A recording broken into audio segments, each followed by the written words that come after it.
You are now 15 years old. You've pleaded guilty to 2 counts of causing grievous bodily harm with intent, 1 count of assault, and 1 count of murder. You've also pleaded guilty to the offence of possessing a bladed article, namely a knife, in a public place. I must now sentence you for those offences. You are still a child. You're only 14 years old at the time of these offences. But most right-thinking people would struggle to comprehend that what you did over the course of just 3 days in January last year were the actions of a child. Beginning on the 19th of January 2025, you engaged in a campaign of serious violence against different people, culminating in the fatal stabbing of Leo Ross. Leo was an innocent schoolboy who was just on his way to meet a friend in the park. At just after 3:30 in the afternoon, on the 21st of January 2025, you stabbed Leo with a knife and left him to die. Leo was only 12 years old. The devastation that you have caused to so many lives is hard to comprehend, and for those who knew and loved Leo, almost too great to bear. You have robbed Leo of his life and his future. You've taken him away from those who cared for him. We've heard this morning from spoke movingly and eloquently about the lovely boy who loved crystals, Pokemon, animals and gaming. A lovely little boy who loved learning, collecting and exploring, who had a great sense of humour and who was a dream to be around. A normally sweet boy with impeccable manners and a massive heart. She says that Leo's little sister has lost her big brother, her playmate, her rock, her protector, and the only person she had to share her childhood memories with. They have to live each day now with that loss, trying to cope with the anger and disbelief that one child could do this to another. We've also heard from Leo's father and mother. His mother said that he was a lovely boy who had not a bad bone in his body, who loved nature. His father said his life has been destroyed and he's been left heartbroken, forced now to endure sleepless nights in a living hell without Leo, whom he describes as a special little boy who would never have hurt a soul or done anything bad to anybody. Nothing I can do or say today can relieve the pain of that loss. No term of years will seem sufficient punishment to Leo's loved ones for your crime. No term of years will begin to compensate them for that loss. What you did to your other victims is no less shocking. All of your offending took place in Tritterford Mill Park, in Yardley Wood, Hall Green, adjacent to Priory Road in Birmingham. The park is not far from where you lived, and you used to frequent the park on your bike. He is now aged 83. She was 82 years old last January, but still independent and able to go for a walk in her local park with the help of a walking stick. She was in the park around lunchtime on Sunday the 19th of January. When you approached her from behind and pushed her forcefully down and forward into a ditch, found herself soaking wet up to her knees when she tried to stand up. As she did so, she remembers you saying, quotes, "I tried to drown you, but now I'm going to kill you instead." End quotes. Upon saying that, you started to beat her around the head with it. She tried to defend herself by putting her hands up, and you hit her on her hands instead. You caused multiple injuries, including several bruises to her face, head and eyes, a deep cut to her head which required stitches, a broken nose and black eyes. She also suffered a fractured rib, and the bones in 2 of her fingers on her left hand had been broken into several pieces. These fractures required a 3.5-hour operation and fixing with pins. I have seen pictures of the savagery required to inflict such injuries on a defenceless elderly lady as she lay on the ground is hard to imagine. After your violent attack, you said to Miss Mann, "You will tell on me." And then you left the scene. Before leaving the park, you came across a man walking his dog. You said to him that there's an old lady in the water and she needs help. At first sight, it might appear that you were overcome with remorse and wanted to be done to her. In fact, this behaviour appears to be part of a pattern whereby you alert others to what you've done, perhaps because you derive some enjoyment from witnessing the havoc that you yourself had created. Fortunately, and managed to call for help. When the paramedics arrived, Miss Mann was shocked, disoriented, barely conscious and suffering from hypothermia. In her victim personal statement, she describes the pain she suffered and the many months it has taken her to recover physically and mentally.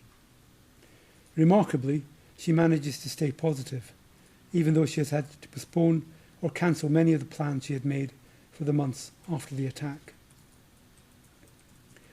Later that day, you encountered another younger local lad and told him that, quote, an old man had been beaten half to death with a walking stick, close quotes.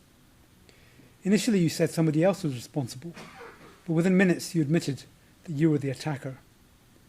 Your description of beating a person half to death, which is precisely what you did do, reveals that you were very much aware of what you did and how serious it was. The very next day, the 20th of January 2025, you attacked again. This time your victim, 72. She was also just out walking in the park at around 3:30 in the afternoon when you, Miss Canty. Before leaving the scene, she heard you say, "I'm sorry," although that would not appear to be a genuine statement of regret, as you made no effort to assist your victim. And around her eye and the cut to her head, scans showed 3 rib fractures and a fracture to the top of her left femur. The rib fractures had caused her to suffer a collapsed lung. She required surgery, including a hip replacement. The attack has made this independent, active woman feel nervous about going out alone.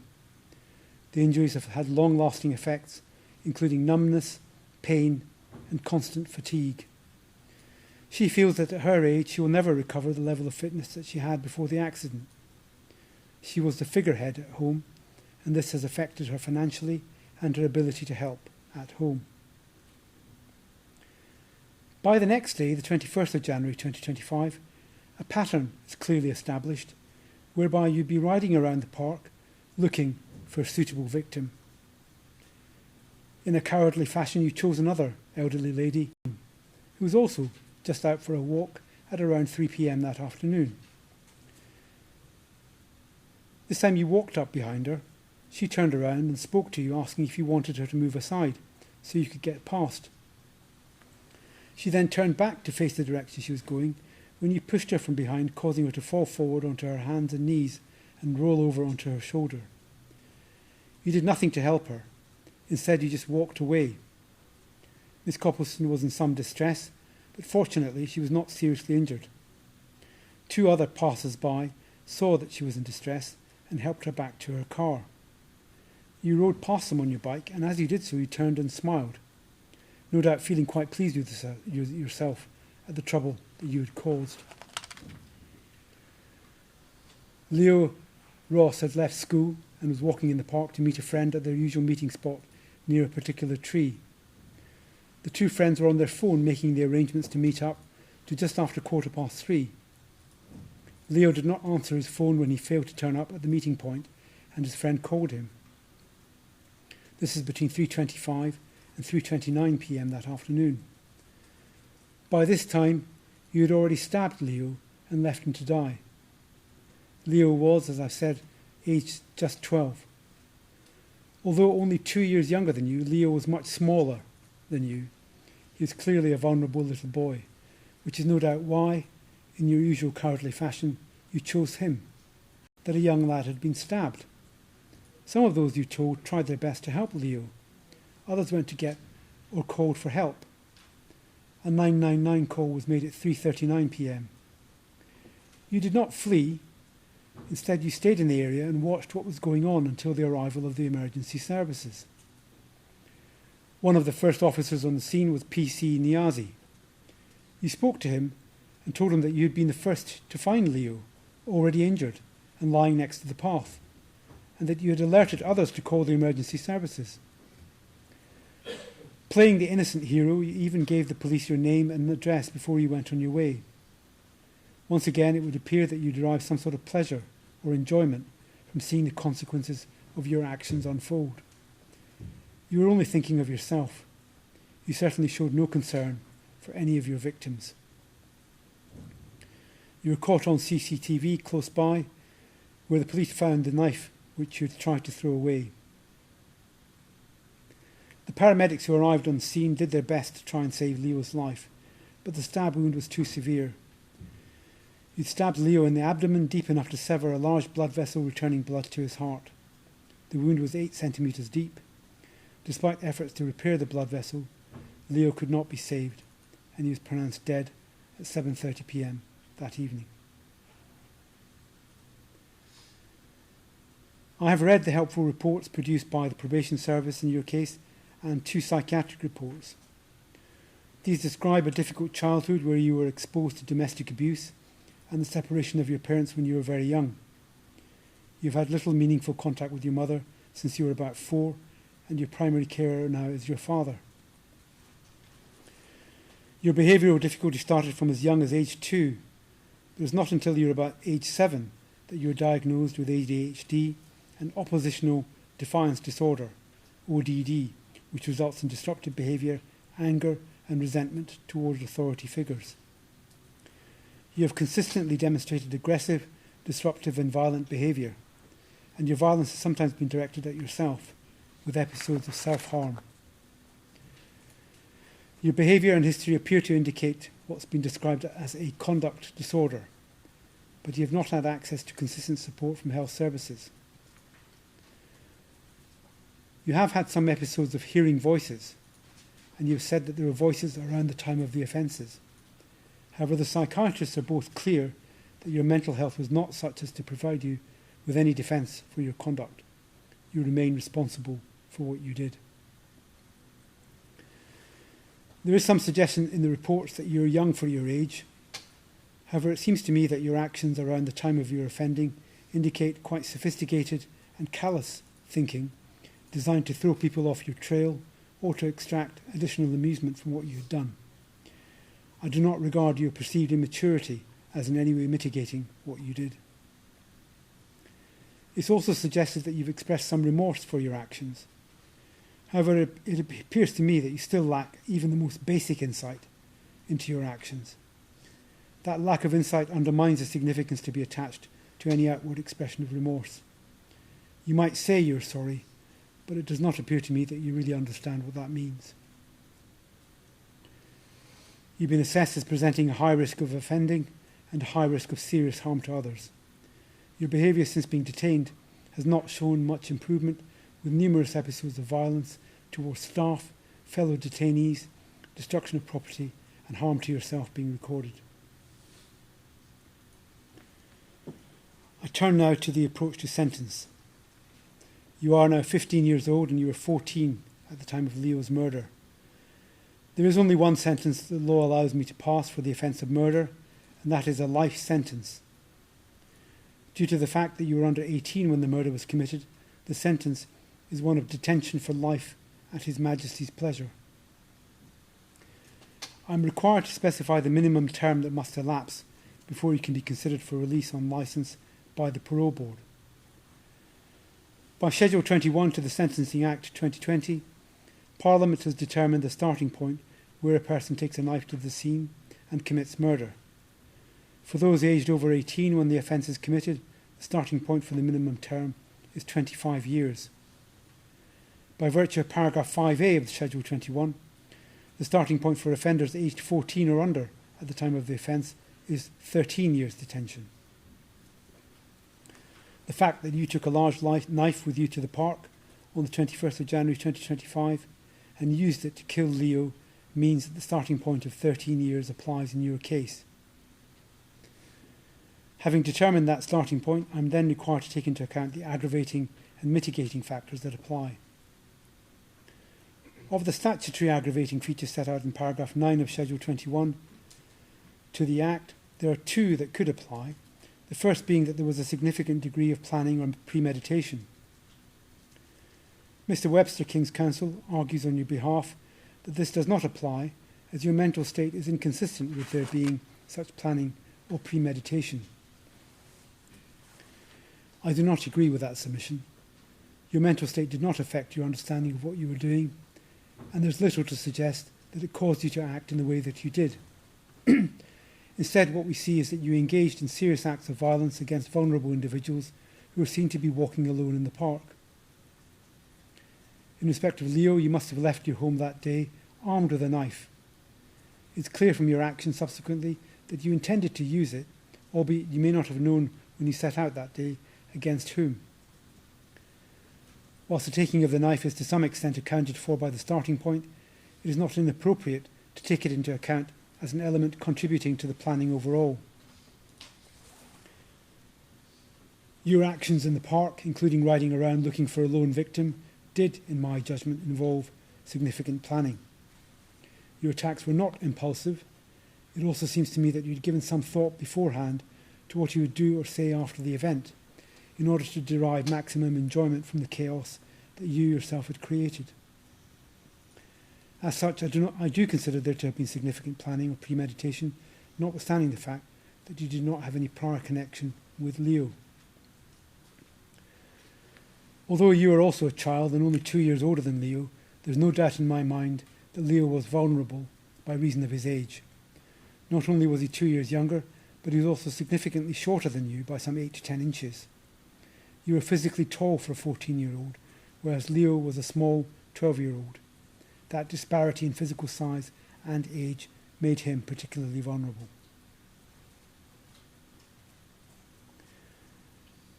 As for mitigating factors, the first is that you suffered from a mental disorder, which is set to lower your culpability.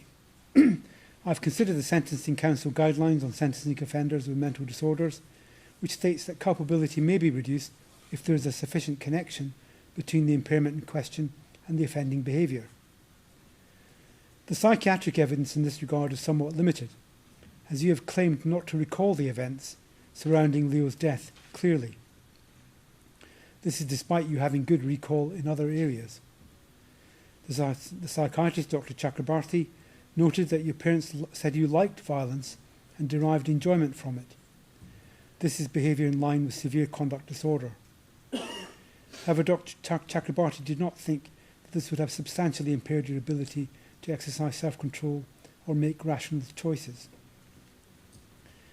Your refusal to talk about the killing or your state of mind at the time, beyond giving the barest of details, has made it difficult for the psychiatrist to form a proper assessment of the effect that your mental health conditions had on your offending. Moreover, your enjoyment of violence, which may be the result of your conduct disorder, and the steps taken immediately after the offence, in an apparent attempt to witness and enjoy the consequences of your actions, mean that whilst your mental health conditions may have had some effect on your ability to exercise appropriate judgment or make rational choices, that effect was no more than minimal. You are certainly aware of the nature and consequences of your actions. Although you had a knife on you when you left the house, you chose only to use it against Leo. All of these matters indicate to me that you were thinking coolly and rationally and acted precisely as you wanted to act. Accordingly, I make only a very limited reduction to the minimum term on account of your mental health. A further mitigating feature is your young age. In the present case, however, your age has already been taken into account in determining the appropriate starting point. You are not at an age that might be said to be on the cusp of the relevant age for a different starting point. Accordingly, no further allowance is made for age. Whilst you have no previous convictions, at the time that you killed Leo, you had already committed 3 grave offences against other victims. I do not therefore make any reduction on that account. As to remorse, as I've said, the lack of insight thus far means that although you've expressed some remorse, you do not appear to accept full responsibility for your actions. That is consistent with your young age and your current level of maturity. Perhaps as you mature and reflect on what you've done during your time in custody, you'll come to fully accept your responsibility for what occurred. I make a small allowance for that. Finally, I take into account all that's said in the pre-sentence report and in the psychiatric reports by way of personal mitigation. I note the impact that your early childhood experiences had on you and the difficulties you've had throughout your life. I've borne in mind the sentencing guidelines on sentencing children. Balancing these aggravating and mitigating factors, I've reached the following conclusions. The significant aggravating features of planning and selecting a particularly vulnerable victim result in an uplift of 2 years from the starting point. Taking account of all the mitigating features identified above, reduces that uplift to 1 year. I therefore consider that the minimum term in your case is 14 years before taking account of the guilty plea. As to the guilty plea, although not entered at the earliest opportunity, it was clearly appropriate to await the psychiatric report before considering fitness to plead and subsequently your eventual plea. I also note that you had indicated from as early as July 2025 that you would hold your hands up and say that you had done it. In these circumstances, I consider it appropriate to give the maximum credit for plea, which is 1/6 for murder. 14 years less 1/6 reduces the minimum term to 11 years and 8 months. I must now deal with the other offences to which you have pleaded guilty. I make it clear that I treat each of these as separate offences. As such, the sentences imposed for each will be taken into account by increasing the minimum term for the murder count. I deal first with the assault. Applying the relevant guidelines, this is a Category A offence for culpability. As for the murder, there was significant planning or premeditation, and there was a victim who was obviously vulnerable due to age and personal characteristics. She used a walking stick. As to harm, this falls into Category 2, as the injuries caused. This gives rise to a starting point for an adult offender of 7 years, with a range of 6 to 10 years. There are no aggravating features not already taken into account in fixing the starting point. The mitigating features in your case are that you have a mental disorder and that you have had a difficult childhood. Taking these matters into account warrants a reduction from the starting point to a sentence of 6 years, 6 months before discount for plea. The appropriate discount for plea for this offence is 1/3, reducing the sentence to 4 years, 4 months, had you been an adult offender. Of course, a substantial reduction needs to be made on account of your age. Bearing in mind your age at the time of the offence and the need not to apply the guidelines on sentencing children and young people mechanistically, it seems to me that a sentence of just under half of that for an adult offender would be appropriate in your case. That would reduce the sentence from 4 years, 4 months to 2 years. Had I been sentencing you for count, the sentence would have been 2 years detention and training. As for the attack on Miss Christie, this would be a Category A3 case, given that harm was thankfully relatively minor. That gave rise to a starting point of 36 weeks custody and a range of high-level community order to 1.5 years custody for an adult offender. Taking account of the same aggravating and mitigating factors as for counts 3 and 4, results in a slight reduction from the starting point to 30 weeks custody. The reduction for plea then reduces that to 20 weeks. The reduction for age reduces that further to 9 weeks. That level of sentence would have been unlikely to attract a custodial disposal in youth court. Thus, whilst I do take it into account in setting the minimum term, its effect overall is marginal. Finally, in count 7, which is having an article with a blade or point, that is already reflected in the starting point for murder. Accordingly, I impose no separate penalty for count 7. Taking account of totality principles, the sentences for counts 3 and 4, namely 2 years and 2 years respectively, and the sentence for count 5, warrant an uplift of 1 year and 8 months to the minimum term identified above. Accordingly, the minimum term in your case is 13 years. Will the defendant please stand? The sentence I pass on you is as follows. For count 4, the murder of Leo Ross, and having regard to the assault against you, to detention for life at His Majesty's pleasure, with a minimum term of 13 years. From the minimum term of 13 years, there must be deducted the number of days you have spent on remand in custody for this offence, which I'm told is 379. It's important to emphasise so that you and all those viewing this sentence can understand the position, that the minimum term is just that, a minimum period which cannot be reduced in any way. After your minimum term is served, there is no guarantee that you will be released at that time, or at any particular time thereafter. It is only if the parole board decides that you're no longer a danger to society and fit to be released that you will be released. That will not be before you have served every day of your minimum term. Even if you're released after serving your minimum term, you will remain subject to licence for the rest of your life. That means that you may be recalled to continue your life sentence at any time if considered appropriate. It is in these ways that a life sentence with a minimum term protects the public for the future. That concludes my sentence. You may take him down.